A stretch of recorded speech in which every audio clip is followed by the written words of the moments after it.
What's up, folks? Finally, the time has arrived, and I've been so excited for this. And I got a lot to talk about how much we have to catch up and to get into this point right now tonight. And it's been long overdue. And having this special guest, it's been long overdue since us having an interview of this such. And I'm just so excited to do so. So let me formally introduce the new classic, the inaugural and current Fight Club Pro Wrestling Chocolate City Champion, Billy Dixon. What's going on? What's poppin', baby?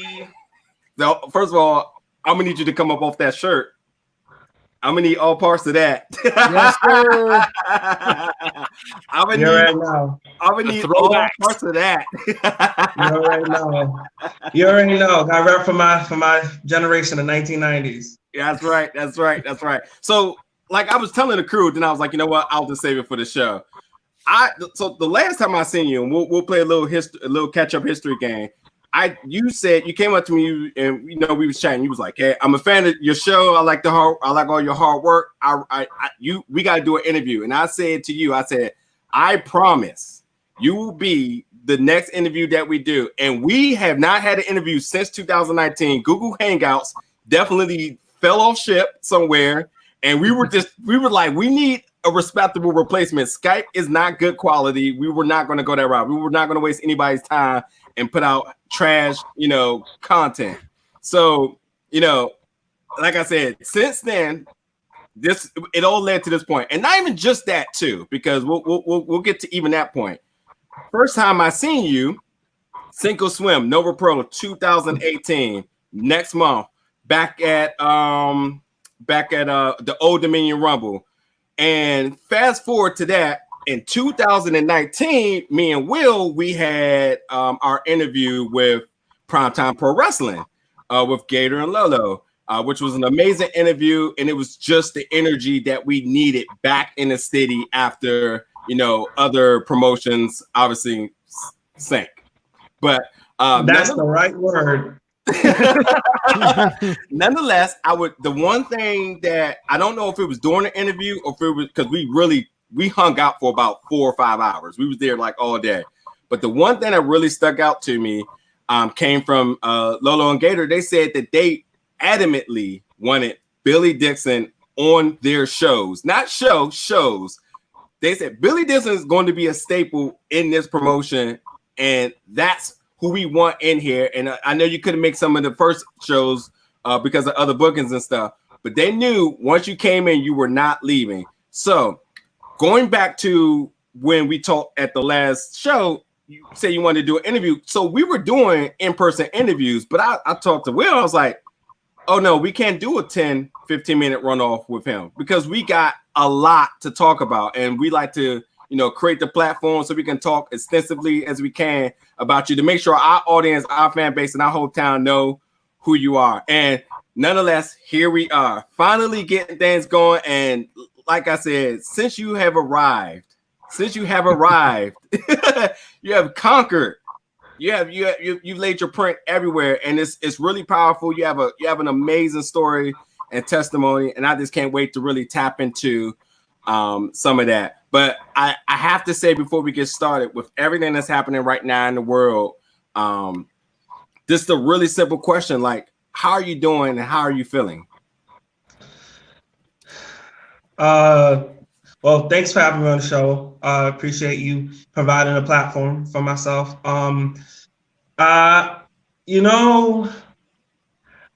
It's a bittersweet feeling. I am as pissed off as I am proud to be Black. My story might be different than other people's, you know what I'm saying? Just short and sweet. I come from generations of strong Black people, and my grandmother marching for the rights that I enjoy today. And it's a very personal thing because like all of my life, like the activism behind the community has played a role in so many things I've done. So right now, I'm happy that I think people are realizing that, like, to quote honorary brother Owen Hart, like, enough is enough. It's time for a change. You know what I'm saying? and at the same time, it's just like it's frustrating to see people use this time to try to like get themselves over as heel characters. Like that's just so stupid. And like people who are in denial or people who don't think that there is a problem.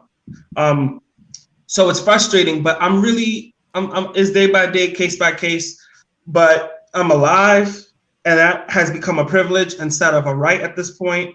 So I wake up, and if I can look at my ceiling and the dogs, it's a good day. Amen to that. Amen. Yeah, you've been very vocal, whether it's Pride Month and your activism on the Black Lives Matter protest.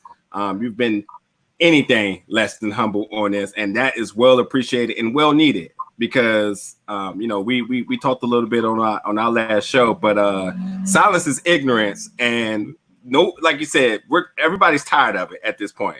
Enough is enough, and well said and well quoted that.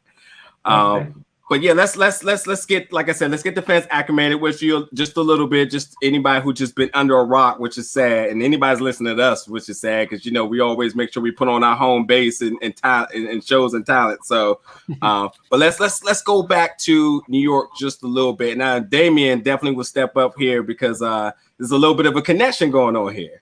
Right. So, as a native New Yorker, there's not a lot of people, because I live in Dallas now, who I can actually connect to as a native New Yorker and be like, you know exactly what it's like. So, I grow up, the South Bronx, East Harlem.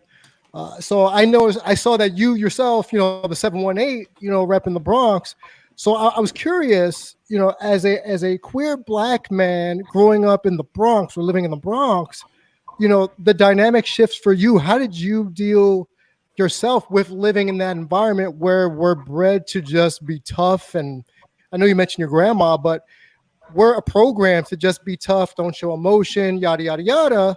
And yet here you are being as awesome as you are, knowing that you rep the Bronx, on your trunks, essentially, on your tights, and just being who you are and confident in that skill.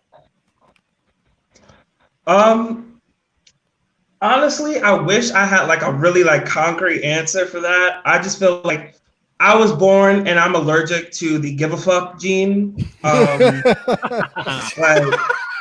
you know what I'm saying? Like, I'm gonna be me regardless. Feel me? Like, I've been through a lot. So growing up in the South Bronx, there's racism at play. I come from the Claremont Village projects off of, Webster Ave. Yep.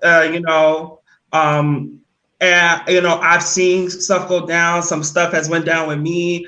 And I think for me, it was just like, I've seen people get beat up. I've seen gay people, trans people beat up. I've seen Black people, old people, this person, that person, where I come from. I think for me, I just didn't recognize and didn't understand like what it's like to be in the closet. I was never in the closet. I was never, I never had any of those hardships. I guess I'm privileged in that way, but it's who I am. Take me or leave me. You know what I'm saying? So for me, yeah, I mean, like I dealt with my licks. I got beat up. I've been stabbed. Because of being gay and this and the third. Like it is what it is. But I wasn't gonna be on no, being scared of my two left feet. Nah, that was not gonna be me.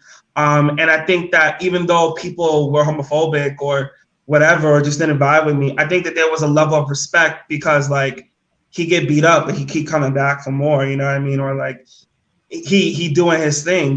So that's just kind of just where I think that Bronx toughness comes in. It's hard. Like growing up, I cried and stuff, but like I knew there was a voice in my head saying, you're not letting them win. You know what I'm saying? Mm-hmm. And how does that translate to you now after all these years? Like, how do you process and bring that to you now in the present day? It's interesting. So it made me not more progressive. It actually made me more ignorant. And I didn't realize I was as I got older. Because I think when you're like, I was the first ever queer person at the middle school and the high school I went to. Like, it was that kind of situation. So there was a callousness and a hatred that developed within me of people that were in the closet. Like a very deep hatred. And it wasn't until literally I met Envy Young, who like is my homie. Like I love him. I call him Pony Boy because he looks like one of the greasers from The Outsiders. But, I can see that. I'm picturing him. Yeah. You know what I'm saying? Now you see it. You can't get out of your head. But it was when I met him. I'll never forget. I met him and I met Darnell, who is the producer for Uncanny. They both are producers for Uncanny. And we were in a van going to a show, Pro Wrestling Magic, and he was like, I'm bisexual, but I'm not out. And I remember going, that's a fucking joke. Like literally looking at his eyes and going, like, do you know what I've been through in the business, in the game? So that you have like the luxury of like being in and out of being out and all that kind of stuff. And then it was like, I got to know him, know his story, where he coming from, this, that, and the third. And I understood, you know what I'm saying? I understood that people have their reasons. And not everybody is gonna have this like, I'll fight every single body attitude, you know, and he doesn't come from where I come from either. So, you know, for me, today, I am a lot more understanding. I don't like the word tolerant because I think that's a little pretentious, but like I'm a lot more understanding and a lot more willing to listen to people that are having trouble coming out, you know, and it's going to take time for them to really be able to live a life because there's so many factors that me at 14 didn't understand that I now know at 25. You know, there's family, there's financial, there's relationship, there's professional, you know, there's a lot of other factors that I didn't really consider growing up that now I understand why it's tough for some people. So, you know, that's why like I have so much love for him because like I'm proud that he was able to work to get himself to the point where he can be out and be proud and, you know, just living his truth, you know. And it's better to do it sooner than later, but I understand that it takes time. Right. Understand. And you referenced having, you know, heroes and your grandmother. Can you picture yourself in a world where you can be that hero for those who are, like you encourage them who are in the closet to come out? Can you picture yourself being that advocate for them now that you've made this change? Yeah, I mean, like I don't like the words like hero, role model, this and the third. I feel like, you know, there's a responsibility becoming a public figure and all of that. Mm-hmm. But my message through the Billy Dixon character is just like, do you, whatever that is. I don't know what that looks like because there's 7 billion motherfuckers on this thing. But like, you know, do you live your life, whatever that looks like, as long as you're not hurting nobody, you know, and you doing something positive, like, you know, that's what the character does. And like, I one of the inspirations is like Spider-Man. You know, Spider-Man got his ass beat a lot. You know, yep. Billy Dixon get his ass beat 9 times out of 10. But like, which is him holding a championship is hilarious with his win-loss record. But like, you know, but like, it's. I'm just like, look, like, we all are on this plane ride called life, and we all get off at different points. And when your destination is up, I think it's important that you can look back and be proud of like how you've grown, how you've changed, and what you've learned. And some people, it's going to be a lot longer to look back on than others. But the important thing is that if you feel that you're not being yourself, figure out the things that you need to do in order for that to happen. And that might mean a 5 or 10-year plan, but do such so that you can live your best life. It's not a cliche. It's some real stuff. True. Now I'm trying to connect the dots here, Billy, because since you're from the Bronx and then you end up with such a huge presence down here in DC, and I see on the way you ended up down in Southern Virginia to start up with wrestling. So how do you get from the Bronx down to Southern Virginia to start rolling around on the mat? All right. So I was in the 9th grade and I was out of control. I was not going to school. I was skipping school, hanging out with drag queens, smoking weed and drinking coffee. Living the life. Living life. I was about to say that. Yeah. Sounds like a normal, regular New York life. Yeah, that's what I'm saying. Like when I talk to people arrested, they're like, "You did what?" I'm like, "No, I wasn't going to school." Like I went to school. Like I realized, like, okay, these are the amount of absences I have. how can I like do it where like it's slightly more, but they don't call you know what I mean? Right. So like, how much rope do I have to play with? exactly. So I'm a schemer and a planner. So it's like, all right, I'm gonna go to school Monday, skip Tuesday, be there half of the day on Wednesday, stay the whole day Thursday, stay the whole day Friday. So on Friday, you know what I mean? So like I did that, and it was just like for me, I was out of control and I was living real fast, like just doing some crazy stuff. I'm running the streets. I was loosely affiliated with like a gay gang at the time.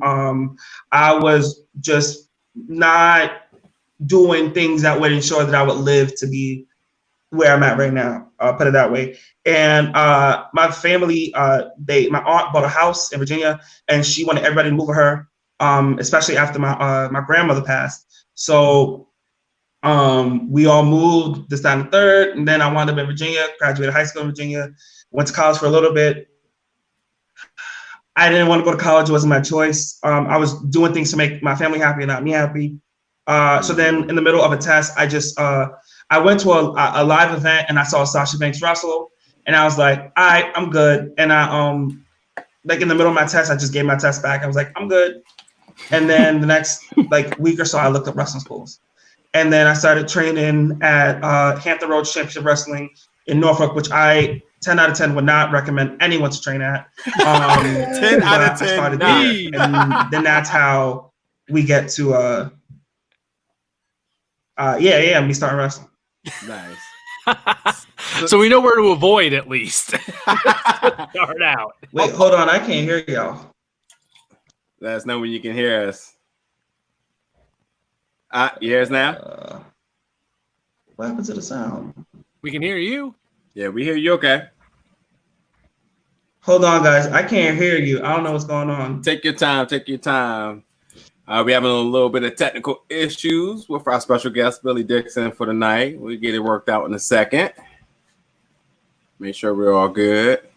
We can all hear each other, correct? Yeah. Oh, no. Yes. Can you guys hear me? I can't hear you. Yeah. We can hear you. What the What's heck? going on here? Audio. I didn't touch nothing. It ain't me.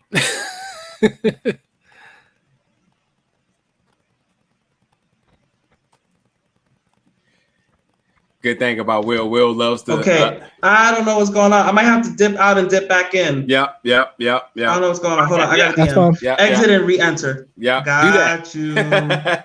We're again, if anybody's just tuning in, we're having a special guest, Billy Dixon, that's having a little bit of technical issues. He'll be jumping back in shortly, as we now going to continue to talk about his start in the wrestling world. Right before we do that, I need to ask a quick question before I forget. But so far, we've covered the life and times and living in New York, and I think we have him back now. There all right. I don't know what was that. I don't know what was that. All right, we're good. You can hear us?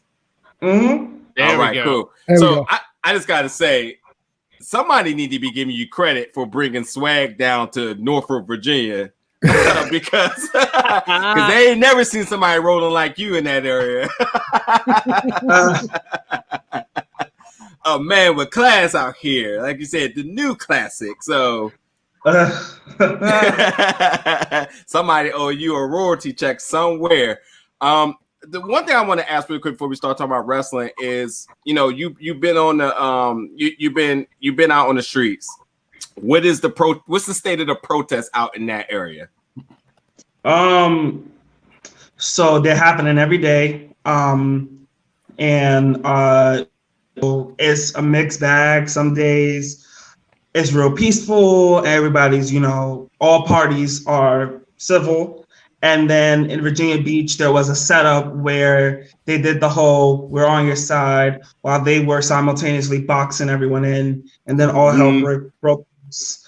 And there were rubber bullets and tear gas.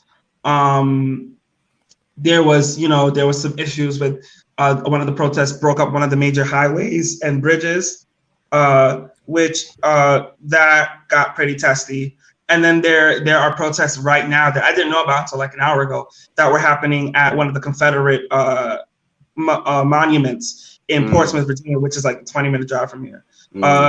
So they're happening every day. The level of vitriol is case by case. I've been to a few of them.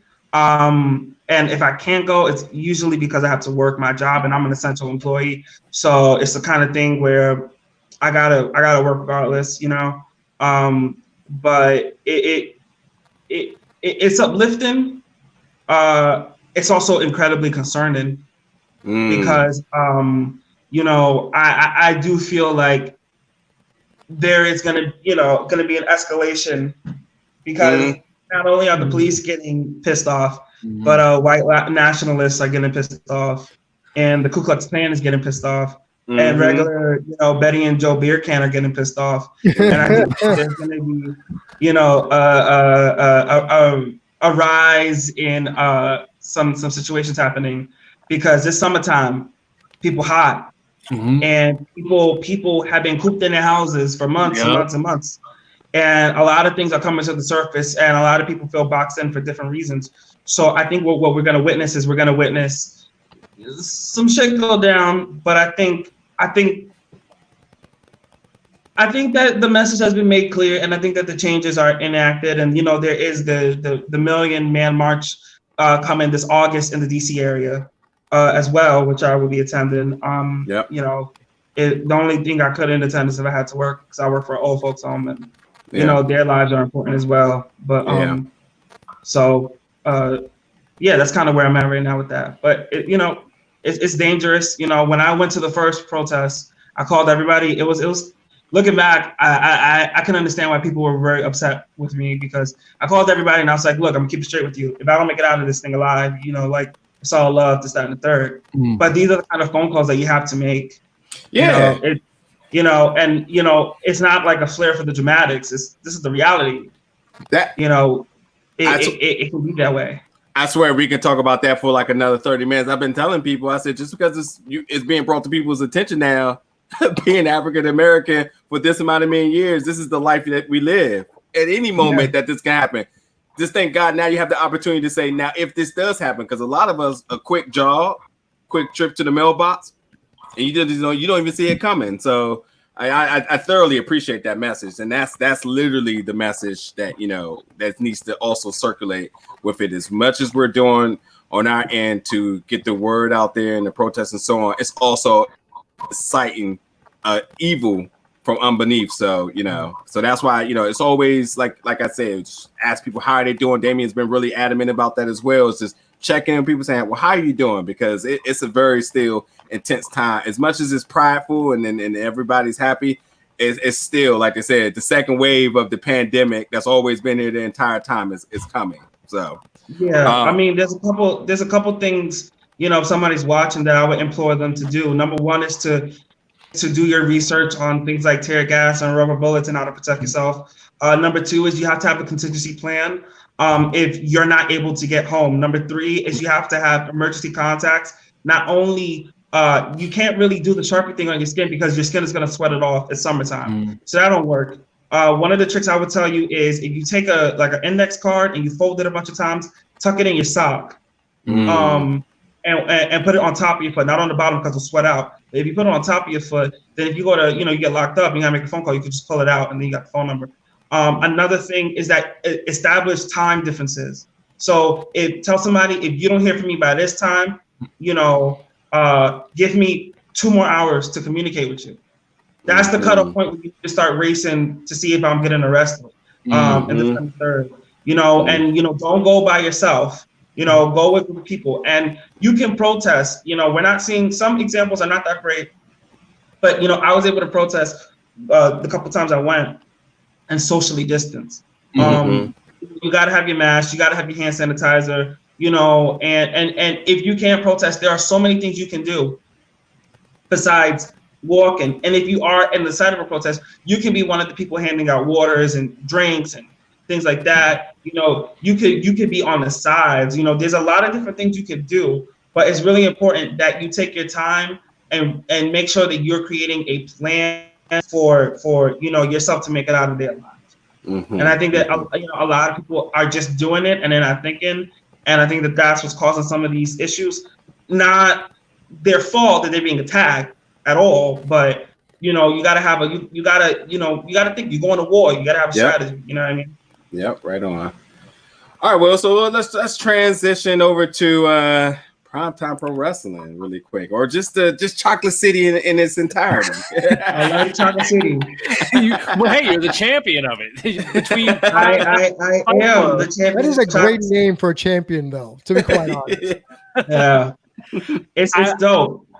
I think we would be remiss if we didn't start with the miracle that was Butch versus Gore happening right before everything fell off a cliff. You guys lucked out so damn much. That was in right under the wire. Go ahead. I'm sorry. So yeah, as half of the promotion of that between you and Lolo, that was such just a refreshing, keyword fun show that I think I didn't hear anyone walking out of there that night that didn't have a ball. That wasn't just thoroughly entertained from beginning to end, and with such a unique crowd at the Primetime Pro Wrestling shows. I think that really speaks a lot. There was just a lot of new faces, a lot of new wrestlers that people haven't seen, and to me, it was a complete home run. So, thoughts on your promotional debut in the district? So thank you. I'm glad that people had a great time. Butch versus Gore was kind of born out of something that started years ago, where it's a promotion that I no longer am associated with and would not like to be associated with anymore, that was doing the whole LGBT thing. And I was behind the scenes doing a lot of work, ghost booking, talent relations, putting things together. And it was the kind of thing where I didn't really like ask for credit or like ask for to be on the record. I was just young and very stupid and was just like, well, seems to be the right thing to do. So I'm going to do this. And then, it led to me leaving that promotion, and so many issues ensued after that. And there was this kind of like, this like hole in my heart, because I really believed in like LGBT representation and like hearing stories about how people are not getting opportunities because they're gay or they're bi or they're trans or whatever the case may be, and just wanting to see something bigger and knowing that like there's so much talent. And then I got with Primetime and they were like, we want you on board for this, and they wanted me to have the book, and I was like, holy shit. I was like, I've been having the book for years, just nobody knew. But like, my main man is Dusty Rhodes. I've been ready for this my whole life. So it was awesome. And the DC process is a little difficult because of the licensure is real stringent. Like, you got to really be on top of it to get a license. So it was making those calls, and then it was like having all the names, and it was like sticky notes on the wall, like this combination, no, this combination, no, this. And then I was like, all right, I'm gonna watch some ECW, I'm gonna smoke some weed, and I'm gonna come up with a card. And that's what I did. I wish it was more like inspirational, but I'm not that kind of guy. So yeah, I just sat down and I really like watched a lot of the kind of wrestling that I like and the kind of wrestling that I don't see, and this is like not a shot to like the top independent promotions, but like it's really annoying watching two 140-pound guys try to be Dynamite Kid and Tiger Mask. You know what I mean? Like, it's tiring. It's so tiring. And it's like, you can't recreate that wheel. Like, and when it was recreated, it was Rey Mysterio and Eddie Guerrero, Halloween Havoc '97. You can't top that. And then it's Will Ospreay and Ricochet. Can't top that. And then it was like, I've been seeing, really bad imitations of that kind of thing. And it was really annoying. And then I'm like, I think one of the things that's getting lost because of the generation that came before me, which was like, it's real, strong style, except for the fact that like it's fake and we're supposed to make it look real, but whatever. Just the style that I'm just not a fan of. And I wanted to have a show that was a territory inspired show that was like gay Mid-South meets CPW, and like really like this is like a real throwback, like XPW meets like Jersey All Pro, but like the good year, like 2003. You're getting like, very specific here. Yeah, but it's like I just watched so much stuff because I'm just like, this is a huge responsibility, and I don't want this to be like some really bad show. Like I want this to be like a show where it's like you didn't expect what you got, you know, like. And a lot of the matches, people were telling me, why would you put those two against each other? I'm like, just wait, just wait. Like one of the questions was like Killian McMurphy versus Angela Slate. I'm like, there's one spot that is going to happen in that match. It's going to change the game.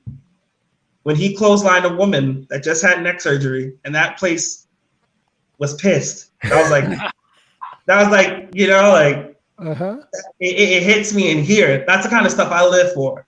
So, yeah, I feel like I'm going in circles, but like, yeah, it was really cool to book that show. Everybody there was so excited and pumped up and ready for this. We promoted it really well. I think that, you know, the community was like, you know, DC has such a huge gay pop, and the community was really excited for it. And you know, the show before that, I cut this promo where I basically was just like, yeah, like it's been sucking to be gay in wrestling for years and years and years, and we're gonna cry about it right now. And then when you come to Butch versus Gore, I don't want to see you fucking cry because it's a celebration, and we deserve to celebrate the excellence that we have achieved in spite of the challenges that we faced. So it's kind of what I did with that. You know, shout out to Gator and Lolo for giving me the book. That crowd was like so into it. And, you know, I wanted to create a crowd, a show environment where it was catered around like the audience. Like it is okay to do a gay-based product and to do it where it's not making a caricature of the performers, which is something that's been a huge problem with some performers that used to be prominent, was making a caricature of being gay and everything like that. And I think that crowd had a respect for the fact that it was a very diverse show. And we're not even talking about skin color. You know, we're just talking about skill set, comedy wrestlers, hardcore wrestlers, you know, character based. You had technicians, you had high flyers, you had divas, which I was told needed to be represented, and I made sure that they got them. Intergender, sexual, yeah, that too. We had everything, and you know, it was Butch versus Gore, and we left people wanting Butch versus more. So, oh, that's dope. That's dope. Yeah. Also, just a small correction. You're saying you're not that type of guy. Look, you just said it yourself. The opportunities for people to be in this area and show their talent. A talent in a platform that they may not have never had, and everybody was given a chance there, and that takes a lot of credit on you guys to be able to put that together. And you know, us as fans, we thank you guys for doing that, because like you said, it's important, and it was never ever going to happen unless somebody stepped up to do it. And you know, you are that person to do that. And you know, my easy next question, really quick. I was going to talk about O'Shea, but I'll come back to him. But my easy, I know, right? My easy next question is, your whole life, say you're 25 years old, has truly been dedicated to others. Everything you've said has been about someone else. If it's family, friends, the community, activism, whatever it is, what do you do for self-therapy for yourself?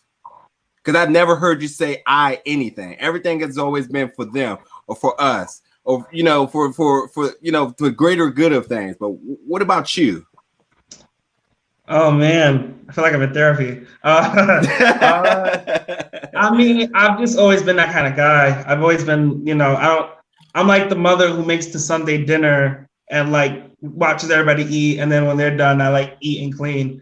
Yeah. But like, you know, I think that for me, it was just like in the community that I saw, just so much shit going on, and no one knowing what to do, and me just going, well, let's try this, let's try that.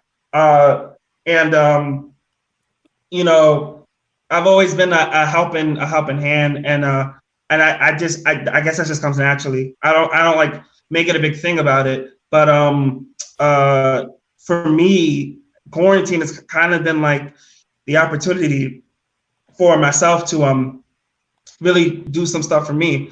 You know, I moved into a house. I am doing the weird homeowner things like painting and you know, stuff like that. Yeah. You know, my roommate has dogs. I become a kind of sort of dog owner. And like I have you know, started reading some books. You know, I do yoga, which Nice. is the fuck, it's fucking weird.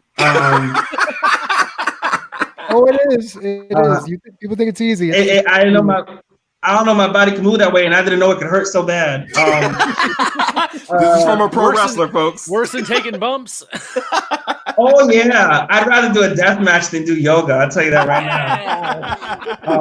Yeah, and you know, and also like, you know, like I am in therapy. I am like, you know, I you know, as much as the activism, which I don't view it as such, but I, you know, I like take time to like watch TV. Like I discovered from my roommate like 90 Day Fiance. And that is some crazy shit. That is some crazy shit. Those are some people that are like from the psych ward from like the Dark Knight that got a TV show. And it's like, you know, I'm taking time to enjoy life.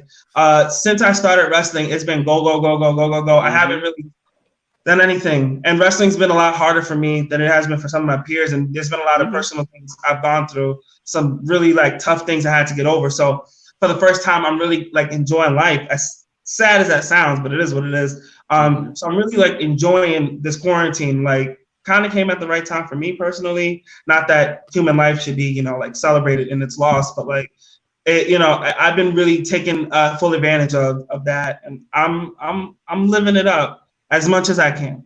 Glad to hear. And this, folks, you know, this is you're hearing this from somebody that was homeless and how selfishness is, and this is just a true testimony of how blessings work.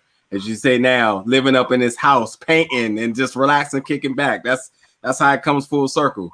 I gotta say really quick too. Now, again, you've been very vocal about this, and I want to know what you feel is the current state of this. So, representation and visibility in pro wrestling, it truly has come a long way, but the job clearly isn't done.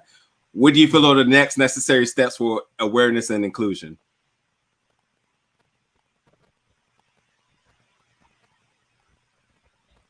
Can you hear me? Oh, sound and go out again. Can you hear me? The sound went out, so I got to enter and exit. But okay, I feel you. Okay.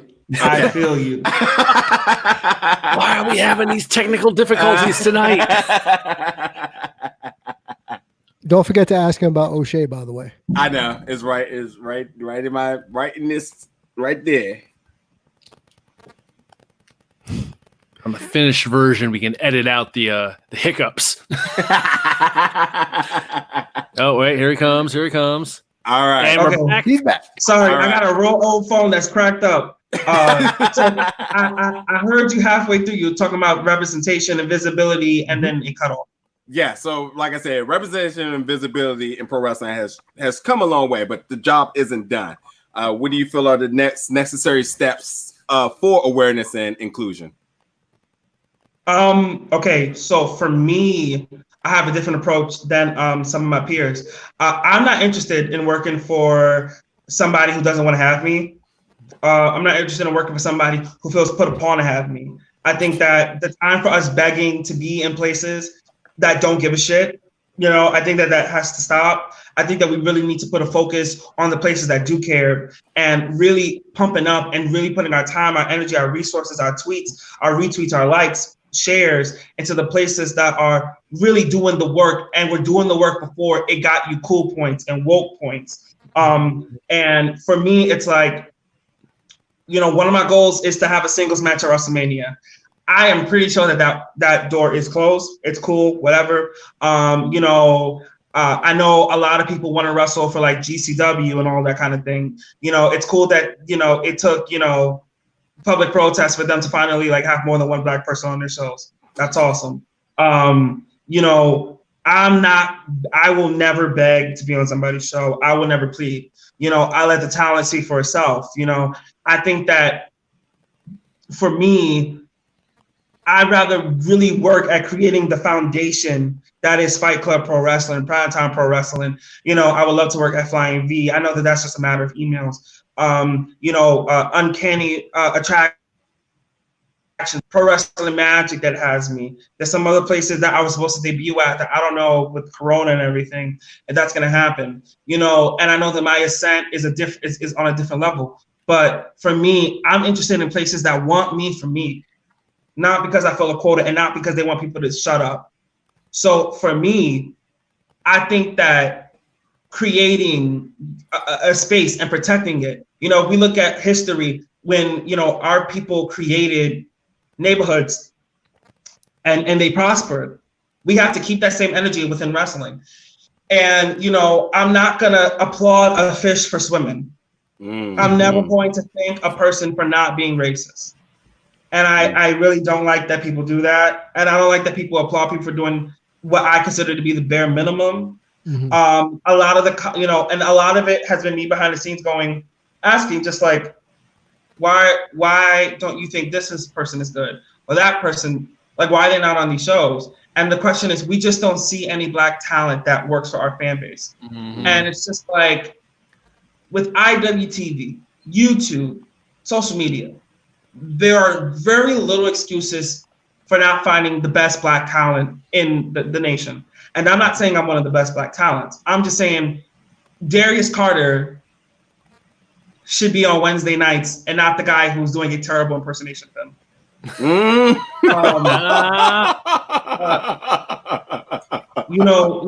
Like my bro is so naturally a dick and healing.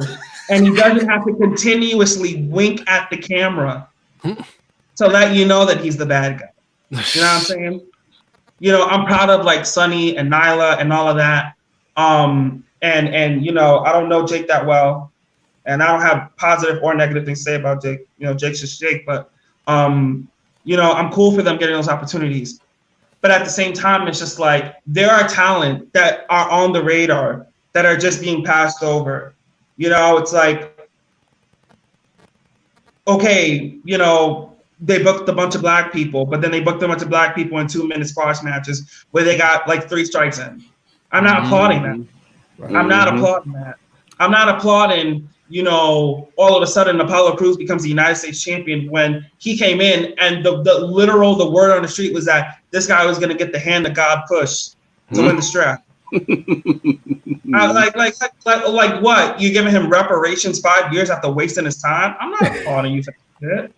No, and don't get me wrong. Like strikes have been made. Like all of the top female champions are Asian. I think that's freaking awesome, and I think that deserves congratulations.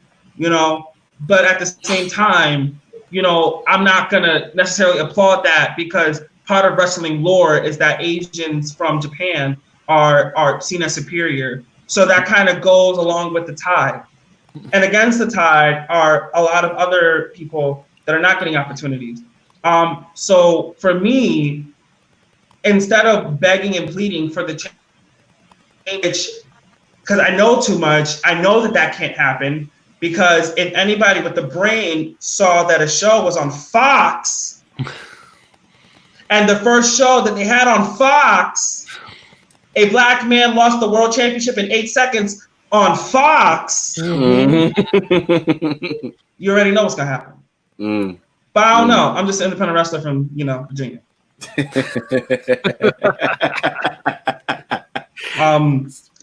It's just I personally feel that we really got to support our own. We're all in this together and all that good stuff. And I think that if we create that community and we really put it behind it, we can go to real places. I said on a tweet not too long ago, I think BET could have a 2-hour wrestling show. I'd love to book it. But there's a lot of Black talent that could put on a competitive show with the WWE and AEW and MLW and NWA and all the other places that have 2% of their rosters Black. Yeah. We got it. Mm-hmm. Mm-hmm. So what would be It's the doing pitch? the thing again. I gotta exit and enter. Hold on real quick. We're gonna have to set up the fun to go ahead and get him a new phone. I got one more question because we're going to be coming up on our time soon. Let's try to get it out in this last go around when he comes back in, so we're not trying to reboot the phone. Yeah, we definitely want to talk about the show that was going to happen. So, Will, you definitely bring that up, but let's go ahead and get it back in here real quick. All right, you back. Yeah. I'm sorry. It's literally it's on me. It's not y'all. It's my. I'm very away from my Wi-Fi router right now. I know we're enjoying the time. This has been fun. I definitely want to ask. Oh, Damien, were you about to say something? No, go ahead. Oh, well, I was going to say before you left out, what would the pitch to BET be if you were the one in charge of it? All right. So I've thought about this a lot. Oh, okay. You know the video game Def Jam Vendetta or Def Jam Fight for New York? Mm-hmm. Yeah, of course. Yep. It's like Lucha Underground bit off of that a little bit. But for me, it would be more so if you took Power, Lucha Underground, and Wrestling Society X and mixed in a blender. And I think that could create a really good product. Because I think that if we just copied what like the WWE and AEW are doing, which to non-wrestling fans is identical, they don't see the difference. Period. Point blank. But if you make different elements, and I think one of the cool things that we could do with wrestling is we could really create more backstories for characters and really represent communities that have never really gotten a deep dive on who they are.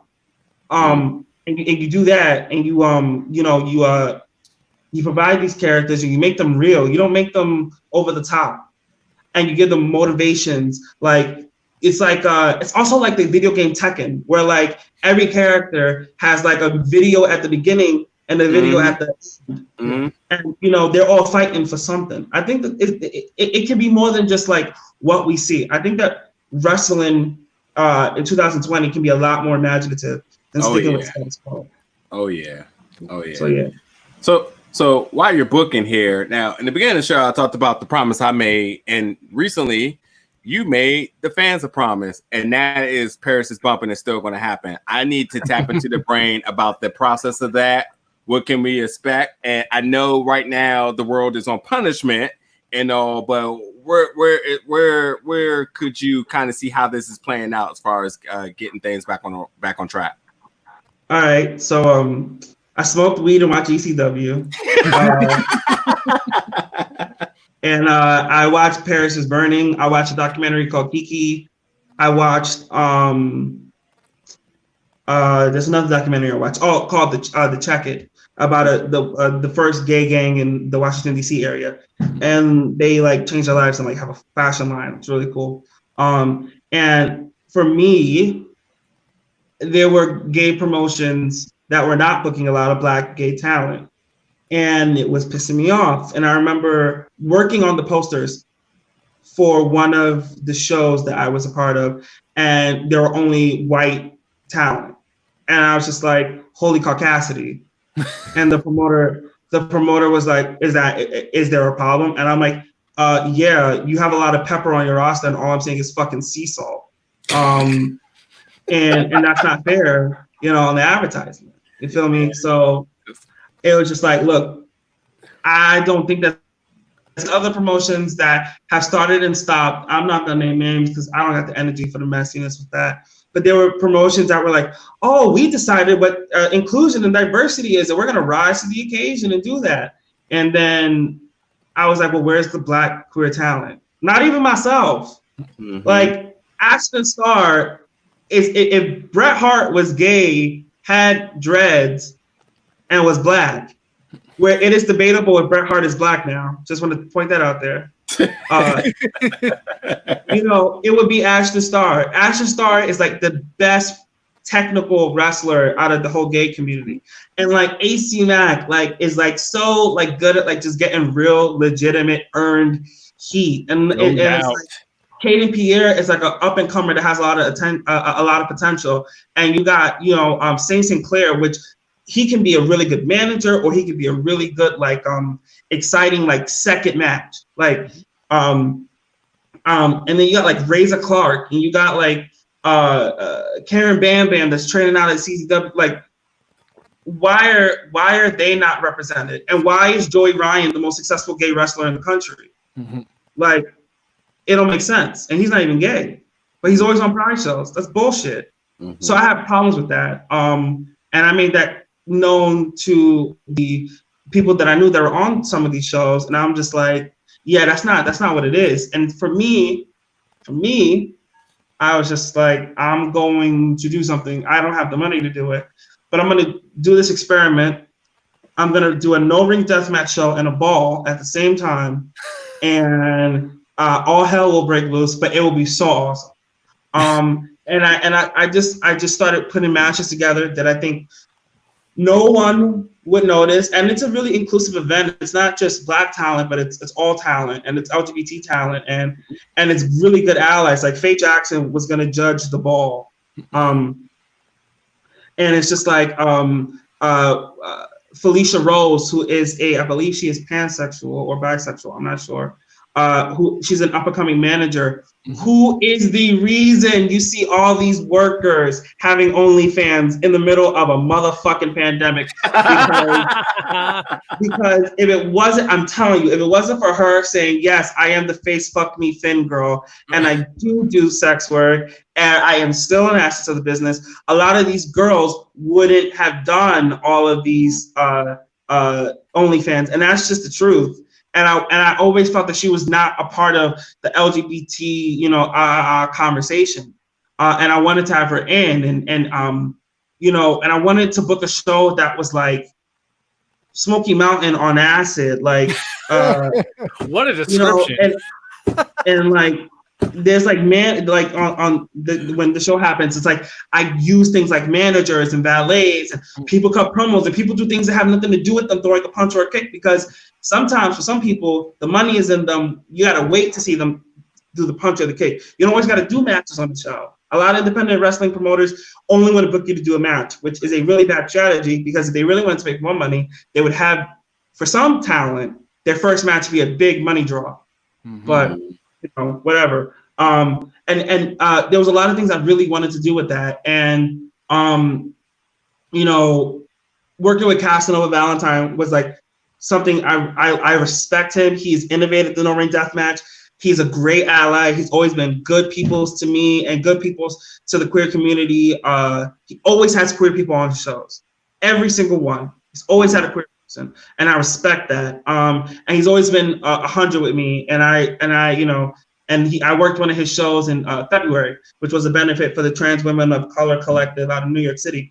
And it's just so dope what he does, and I wanted to respect his vision, include him while doing what he's doing with my own twist. And there were going to be cash prizes and beer tickets provided by Dennis's Brewery that was hosting the show, and live performances and drag kings and strip teases and a lot of twerking contests.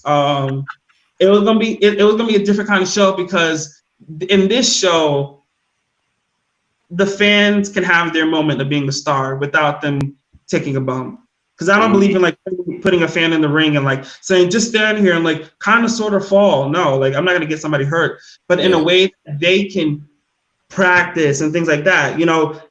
I announced the show in December. That means that like if it were to happen in June 18th, which is not, but like if it were to happen then, that would have been 6 months to prepare the perfect outfit, the perfect dance routine, the perfect lip sync, and they could have had their moment to shine and get like a cute little prize.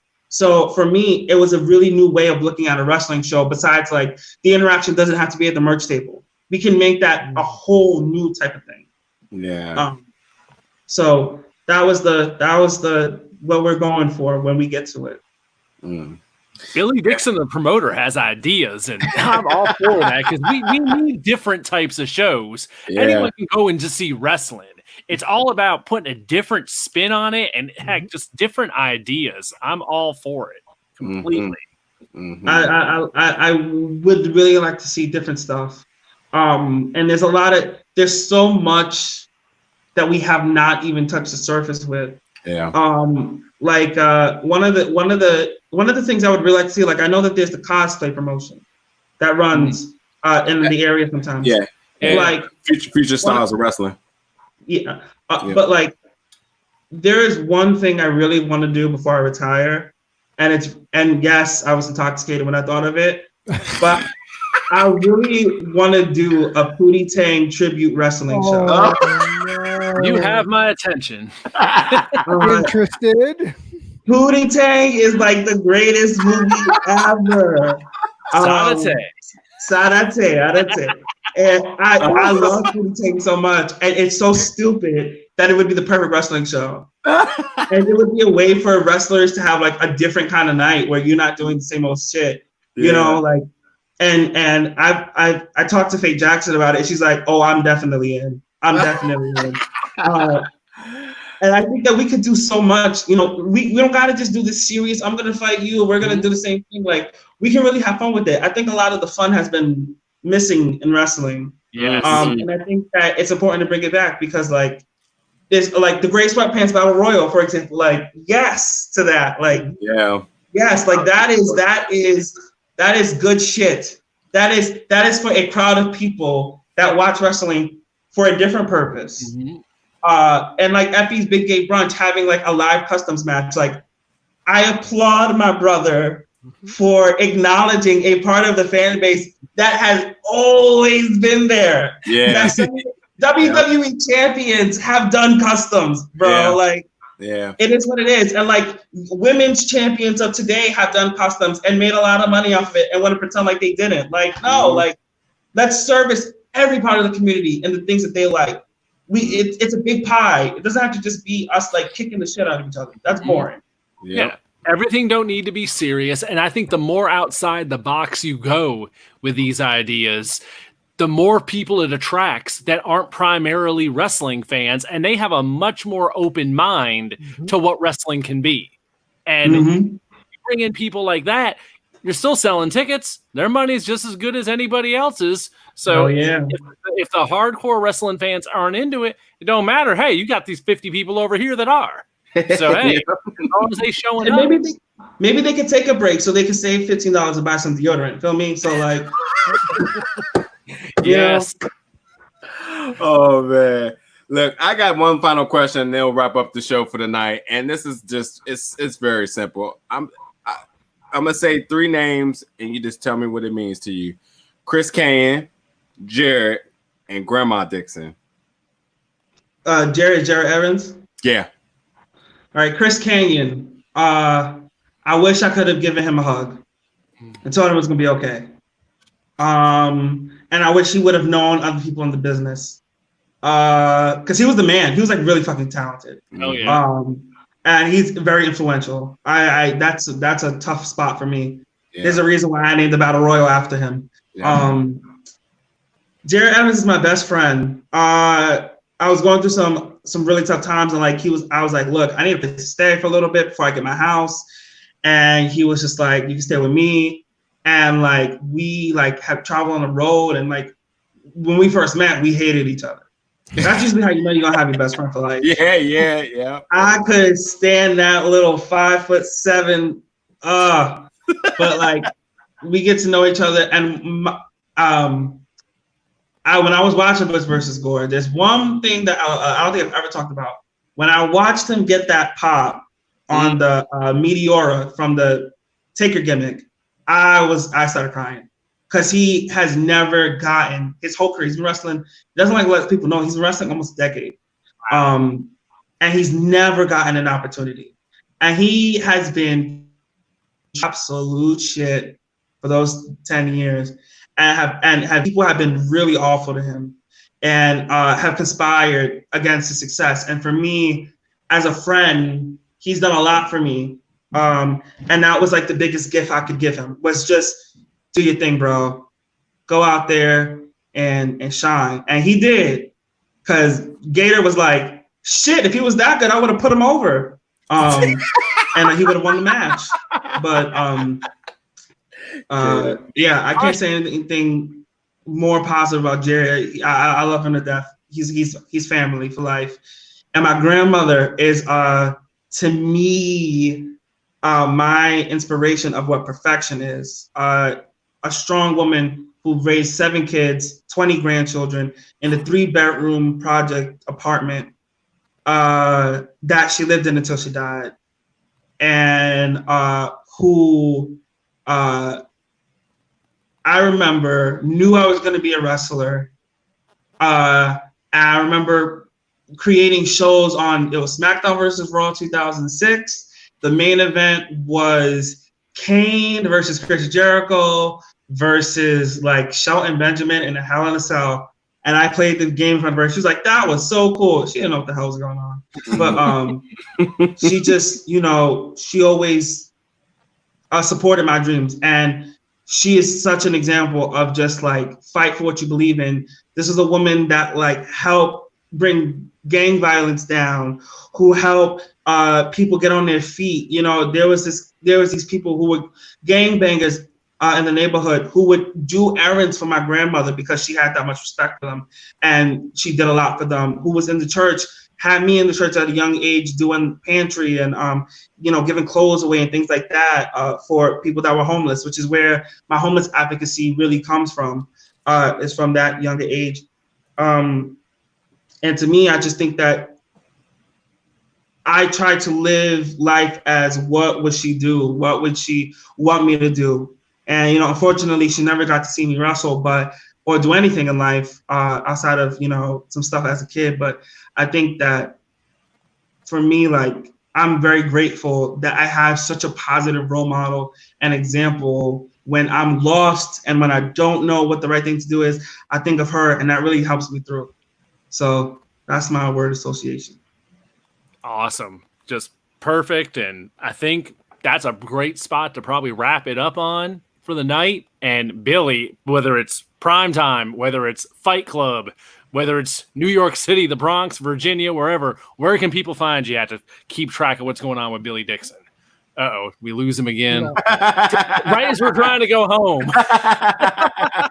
Well, just in case he's not able to say it, because all social media platforms at the Billy Dixon. You definitely want to give him a follow. Here he comes. And we'll let him say that himself right here.